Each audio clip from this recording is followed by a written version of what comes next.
పురుషోత్తం రెడ్డి గారు. నమస్తే వర్మ గారు, చెప్పండి. పురుషోత్తం రెడ్డి, ఇప్పటి వరకు కూడా కొంతమంది పేర్లే విన్నాం. ఇప్పుడైతే డైరెక్ట్గా సజ్జల గారికి, జగన్మోహన్ రెడ్డి గారికి ఎక్కిపెట్టేశారని 220 కోట్లు భూములు ఆక్రమించుకున్నారట, అటవీ భూతులు. అది పవన్ కళ్యాణ్ గారి శాఖకి సంబంధించినవి. అక్కడికి వెళ్ళారు రెవెన్యూ అధికారులు. ఈ రోజంతా మీరు చూసే ఉంటారు, ఆ బోర్డులు అవి పాతారు, దాని మీద కేసు నడుస్తుంది. ఇంక జగన్మోహన్ రెడ్డి గారిని అయితే ఇదిగో అరెస్టు అదిగో అరెస్ట్ అట, మహానాడు లోపల అరెస్ట్ చేస్తారని మరొక ప్రచారం. ఏంటి అరెస్టుల అంశం? అసలు నిజంగా ఇందులో ఏమైనా వాస్తవాలు ఉన్నాయా, తప్పులు ఏమైనా జరిగినాయా, దానికి సంబంధించిన సాక్ష్యాధారాలు ఉన్నాయా అని చాలామందిలో ఉన్న అనుమానం. ఎందుకు ఇది వస్తున్నదంటే, ఇదే ద్వారంపూడి చంద్రశేఖర్ రెడ్డి మీద గతంలో పవన్ కళ్యాణ్ గారు వెళ్ళి సీజ్ ద షిప్ అన్న దగ్గర ఎంత హడావిడైందో చూసాం. ఎట్టి పరిస్థితుల్లోనూ అతను ఆపలేరు అన్నారు. లేదు, ఆడదాం ఆంధ్ర రోజా గారు, ఆవిడ అరెస్ట్ అవ్వలేదు. కొడాలి నాని గారు క్యాష్ నోలు చేశారు, అవి చేశారు ఇవి చేశారు, అది అన్నారు. పేర్ని నాని గారు ఆ బియ్యం గొడవల్లో పెట్టారు, కోట్లు కోట్లు కొట్టేశారన్నారు, అది లేదు. వంశీది కూడా ఏదో వేరే కేసులో సంబంధించి ఇందులో ఇన్వాల్వ్ అయినవి కాదు. ఏం జరుగుతుంది అసలు? ఇది ప్రచారం వరకే పరిమితమా, లేకపోతే ఏదో సీరియస్గా దీని మీద ఏమైనా మూవింగ్ ఉంటున్నదా? వర్మ గారు, అందరికీ నమస్కారం. బేసిక్గా 200 కోట్లే అవసరం లేదు, 2 లక్షలు అయినా కూడా అరెస్ట్ చేయొచ్చు. జయలలిత గారి కేసు ఎంత, దాదాపు 12 లక్షలు ఎంతో కదా జైలుకి వెళ్లాల్సి వచ్చింది. కాబట్టి నేరం ప్రధానం తప్ప నేరం యొక్క సైజు కూడా ప్రధాన అవసరం కాదు శిక్షకి కానీ విచారణకు కానీ. ఇప్పుడు జరుగుతుందంతా విచారణ, అరెస్ట్ వరకే ఉంది. విచారించాలి, నిర్ధారణ చేయాలి, మళ్ళీ శిక్ష పడాలి.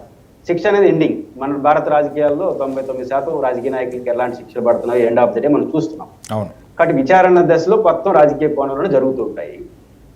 కానీ కొన్ని మన ఆసక్తులు బట్టి కూడా చర్చ. మీరు ప్రస్తావించిన రోజా పేరు ప్రస్తావించారు. ఆ కేసుని నేను కూడా కొంత స్టడీ చేసి కూడా చెప్తున్నాను. అసలు రోజా గారి కేసులో తప్పు జరుగున్నా కూడా రోజా గారిని ఏమి చేయలేరని నా అభిప్రాయం. తప్పు జరుగున్నా కూడా. ఎందుకంటే అసలు రోజా గారు ఆడుదాం ఆంధ్ర కేసు నిర్వహించింది ఎవరు అంటే రోడ్లు భవనాల శాఖ. ఆమెమో టెక్నికల్ గా టూరిజం అండ్ స్పోర్ట్స్ మినిస్టర్. హడావుడిగా ఎలక్షన్ టైంలో కేబినెట్ ఆమోదించి 160 కోట్ల ఎంతో నేరే రోడ్డు భవనాలకు శాఖ ఇచ్చేసింది. ఈమె పాపులర్ పర్సనాలిటీ కావడం, సినిమా హీరోయిన్ కావడంతో ఆమె ప్రోగ్రామ్ గెస్ట్లకు వెళ్ళింది.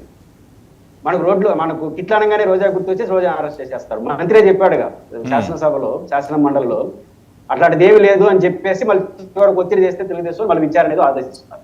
కాబట్టి మనం ఆసక్తులు బట్టి జరగవు కదా అన్ని కూడా. ఆ పాయింట్ ఏంటంటే, ఈరోజు జగన్మోహన్ రెడ్డి గారు ప్రెస్ మీట్ పెట్టిన తర్వాత నాకు అనిపించేది ఏంటంటే, ఈ కేసు కూడా హస్తినపురంకి వెళ్తుందని అనుమానం.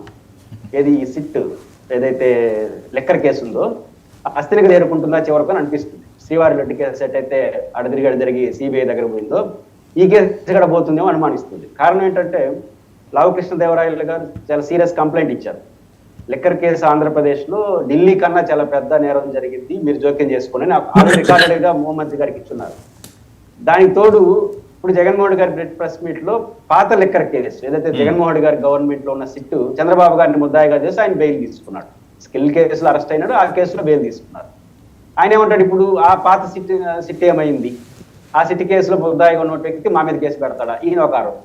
ఇప్పుడు వీళ్ళు ఆయన మీద కేసు పెట్టారు. 2 కేసులు మీరెందుకు ఎవరో ప్రజాప్రయోజనం వేశారనుకో సుప్రీంకోర్టు. ఇప్పుడు ఆయన మీద ఈయన కేసు, ఈయన మీద ఆయన కేసు పెట్టుకుంటే ఇద్దరు విచారించలేరు, సిట్ 2 క్లోజ్ చేసేసి న్యూట్రల్ ఏజెన్సీ సిబిఐకి ఇమ్మన్నారు అనుకోండి, అది ముగిసిపోతుంది అధ్యాయం. కాబట్టి అందువల్ల నాకు అనిపించేది ఏంటంటే, ఈ కేసు చివరకు 2 సిట్లు కలిసి హస్తినపురంకి వెళ్తాయా అని ఒక డౌట్. కానీ ఏం జరుగుతుందో చూడాల్సిన అవసరం ఉంది. ఇదేప్పుడు కూడా ఈ రాజకీయ ఆరోపణలు రెగ్యులర్ గా జరుగుతున్నాయి, తేలాలని మనం కోరుకుంటాం. బట్ ఇది విచారణ దశలో రాజకీయాలే ఉంటాయి తప్ప విచారణలో తేలేదే ఉండదు. విచారించి శిక్షించిన తర్వాత ఏదైనా సరే జరుగుతుంది. అంటే మన డిబేట్ లో పాల్గొన్న సత్యనారాయణ గారు ఒక సూచన చేశారు జగన్మోహన్ రెడ్డి గారికి. ఏమనంటే, ఎట్టా ఖాళీ దొరికింది కాబట్టి త్వరగా విచారించి నిర్జోడించారు. నా సలహా ఇచ్చే వయసు నాది కాదు కానీ సత్యనారాయణ నాకన్నా పెద్దవాళ్ళు. సలహా కాకపోయినా ఒక అడ్వైజ్ కాదు కానీ ఒక ఇన్ఫర్మేషన్ చెప్పదలుచుకున్నారు. సత్యనారాయణ గారు ఇమీడియట్ గా సిబిఐని కలిసి తొందరగా డిశ్చార్జ్ క్లియర్ చేయమన్నారు. డిశ్చార్జ్ అంటే జస్ట్ లైక్ క్వాష్ పిటిషనే కదా. జగన్మోహన్ రెడ్డి గారు డిశ్చార్జ్ పిటిషన్ వేస్తూ నా మీద విచారించడానికి ఈ కేసు అర్హత లేదంటున్నాడు ముద్దాయిగా. ఆయన కూడా రైట్. ఎట్టయితే చంద్రబాబు గారు స్కిల్ కేసులో క్వాష్ చేయమన్నాడో, నిబంధనలు పాటించలేదని ఆయన రైట్. అది అట్లే డిశ్చార్జ్ పిటిషన్ కూడా రైట్. ఇప్పుడు క్లియర్ చేయాల్సింది ఎవరు? వర్మ గారు. ఈ కేసు ముందుకు నడవాలంటే డిశ్చార్జ్ పిటిషన్ క్లియర్ కావాలి. ఎవరు క్లియర్ చేయాలి? సిబిఐ క్లియర్ చేయాలి. సిబిఐ కోర్టు ముందు సమర్థవంతమైన వాదనలు వినిపిస్తూ జగన్మోహన్ రెడ్డి వాదనలు తప్పండి, డిశ్చార్జ్ కుదరదు, ఈ కేసు నడవాల్సిందే అని సిబిఐ